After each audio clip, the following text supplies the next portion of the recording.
Magandang hapon mga bata. Sa araw na ito, tatalakayan po natin ang panghalip at mga uri nito. Ang panghalip, salita o katagang panghalili sa pangalan. So ang ibig sabihin po ng panghalip, ito po ay yung ating pamalit sa pangalan. O halimbawa, si Ana. Okay, ang pwede nating pamalit kay Ana ay siya. Yun po yung mga panghalip.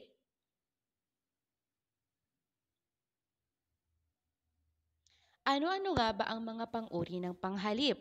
Una, pantao. Ang pangtao ay ang panghalili sa ngalan ng tao. Halimbawa, ako, kami, ikaw, tayo, sila, nila, kanila, tayo. So, ang mga halimbawang ito ay tumutukoy sa pantao, meaning to say, we are referring to a person or name of a person. So, narito pa ang mga halimbawa. Kami ay nagmamahal sa kalikasan. So, ang salitang kami ay tumutukoy sa tao.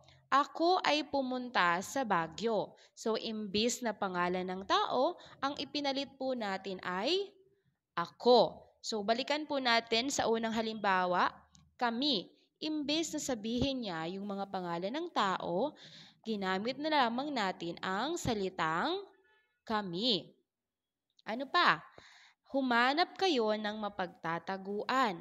So, hindi niya tinutukoy yung pangalan ng tao, pero sinasabi niya sa tao. Okay, ang ating ginamit na pantao or panghalili sa ngalan ng tao ay kayo. Meaning to say, sila ang iyong tinutukoy. So, kapag pantao, tinutukoy nito ang pangalan ng tao at meron tayong mga pamalit na kailangan nating gamitin kung tayo ay tutukoy sa pangalan ng tao.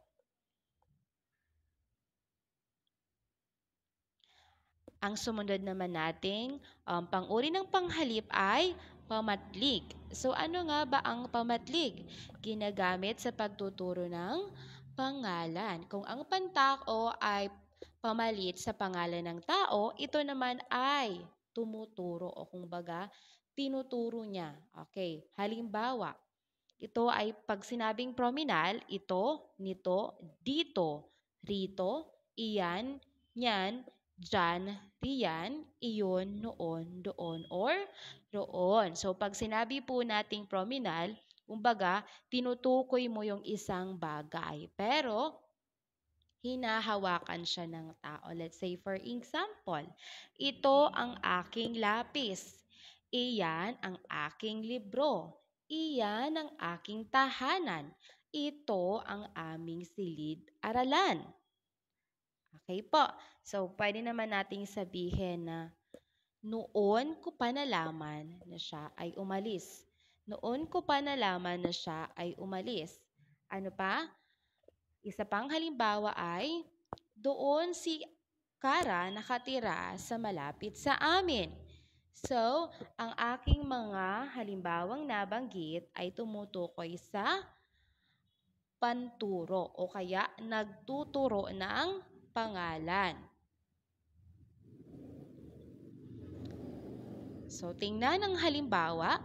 Ito ang patpat ko. Okay, hinahawakan po siya ng tao. So, ang tao ay nagsasalita at ang kanyang hinahawakan ay bagay. So, meaning to say, gumamit po tayo ng pamatlig na ito. Okay? Ang tinutukoy niya ay ang patpat, which is siya yung bagay at yung nagsasalita naman ay yung tao.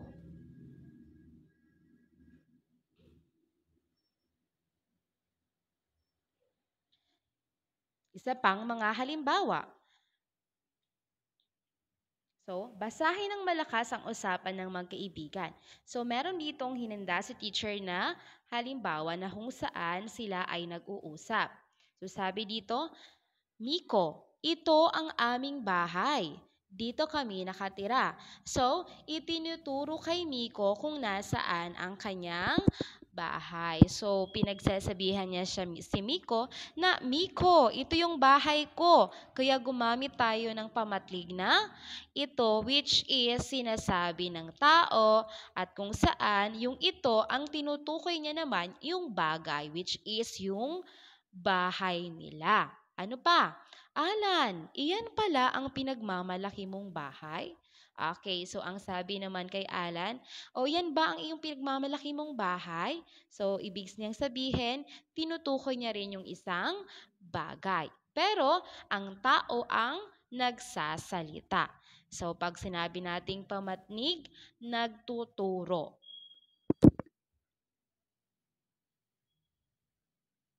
Ano pa? Bukod sa ponimal, meron din po tayong panawag pansin. Okay, panawag pansin, kumbaga agaw pansin sa atin. Eto o heto, ayan o hayaan, ayon o hayon. So yun po ay halimbawa ng mga panawag pansin. O example, ayun. Okay, ayun ang aking magandang bisikleta.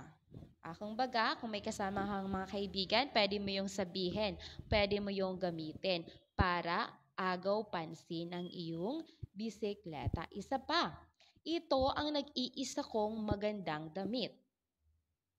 Kaya sabi niya, ito yung aking nag-iisang damit. So mamamangha yung mga klase kapag sinabi mo na, talaga, yan ba yung maganda mong damit? So, ang tinutukoy niya rin po ay isang bagay, pero ang nagsasalita ay ang tao. So, another, meron pa po tayong patulad. Okay, sa ibaba ng pamatlig, meron tayong patulad. So, ano nga ba ang patulad? So, sabi dito, ganito, gaya nito, ganito, ganyan o ganyan, gaya niyan, ganyan o ganyan. Ibig sabihin, katulad nito, kawangis. Kaya gumagamit tayo ng mga salitang ito. So, ang mga salitang nabanggit ni teacher ay tinatawag po nating pamatlig na patulad. So, ulitin nga po natin, meron tayong pamatlig na ponimal. At sumunod, meron naman tayong pamatlig na panawag pansin. At isa pa, pamatlig na patulad. At ang ikatlo naman, panaklaw. So ano nga ba ang panaklaw? Sumasaklaw sa kaisipan, dami o kalahatang tinutukoy. Halimbawa, bala na, tahanan, madla, lahat, anuman, kailanman. So, sumasaklaw sa kaisipan o dami, meaning to say, pag sinabing panaklaw, pangkalahatan, hindi lamang isa ang tinutukoy, kundi karamihan. Okay, karamihan. So, narito po ang halimbawa, nag-aalala ang tanan sa mga illegal na pagmimina sa bansa. So, pag sinabi po nating tanan, kumbaga ito ay ang ating bayan. So, hindi lamang iisang tao ang tinutukoy niya, ngunit ang karamihan. So, pag sinabi pa nating madla, so sabi nga sa It's Showtime, magandang hapon madlang people. So, meaning to say, hindi lamang isa ang tinutukoy ng host, kundi marami. So, tandaan, pag panaklaw, marami. Okay, sumasaklaw sa kaisipan. Hindi lamang sa iisang tao, ngunit sa maraming tao o maraming bagay.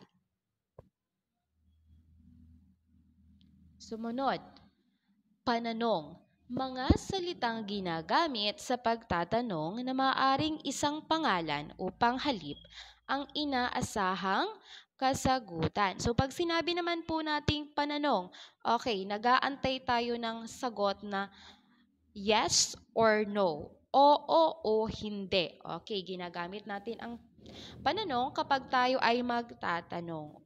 Okay, sabi dito, maaring isang pangalan o panghalip ang inaasahang kasagutan. So, nag-aantay po tayo ng kasagutan, kaya gumagamit tayo ng pang-uri na pananong.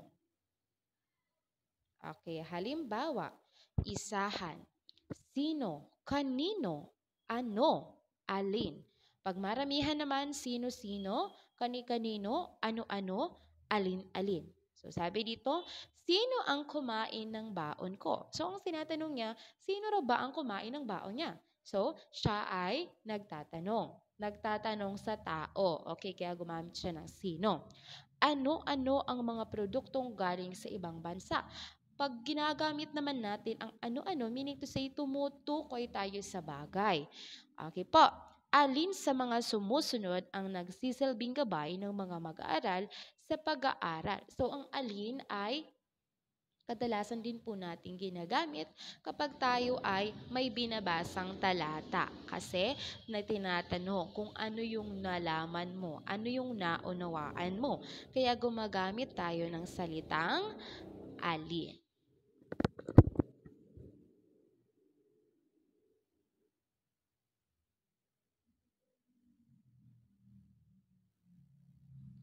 Para sa ating gawain, nakikilala ang uri ng panghalip na nakadiin sa pangungusap. Suriin ang panghalip na nakadiin sa pangungusap, isulat sa linya kung ito ay panao, pamatlig, pananaw, pananong, or panaklaw. So, sa inyong gawain, ang gagawin nyo lamang po ay pipili kayo ng panao, pamatlig, pananong, o panaklaw. At isusulat nyo ito sa patlang.